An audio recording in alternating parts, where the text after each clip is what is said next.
নমস্কার বন্ধুরা, এখন এসেছি বকপুর অঞ্চলের নপাড়ার মোড়ের একটি তেল মিলেতে। এই তেল মিলের কোণে কিছু বস্তা ছিল এবং সেই বস্তারই ফাঁকে এই সাপটি ছিল।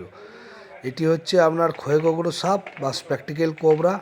এর সাইন্টিফিকের নাম হচ্ছে আপনার নাজা নাজা। আর এই তেল মিলের এই কাকার তেল মিল, এনারই তেল মিলেতে ছিল। আর এই দাদা আমাকে ফোন করেছিলেন, ইনি আমাকে এনেছেন এখানে। এটি খুবই একটি বিষধর সাপ। এর কাছে নিউরোটক্সিক বিষ পাওয়া যায়।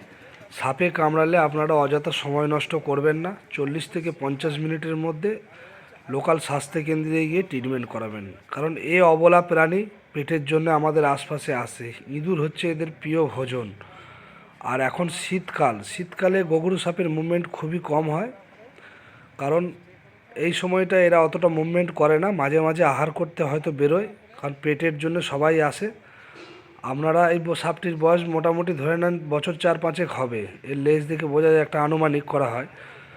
যাই হোক, আপনারা সবাই সাবধানে থাকবেন। বাড়ির আশপাশে যত পুরনো পেটি বস্তা থাকে সেগুলো একটু সাবধানে পরিষ্কার করবেন, কারণ এখন শীতকাল, ওইসব জায়গাতেই এরা আশ্রয় নেবে।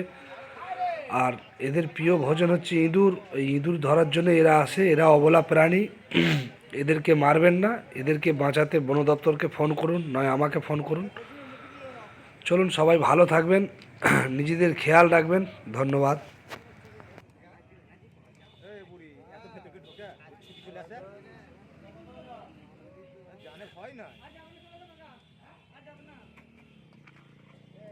খোলা থাকে খোলা চলো চলো চলো চলো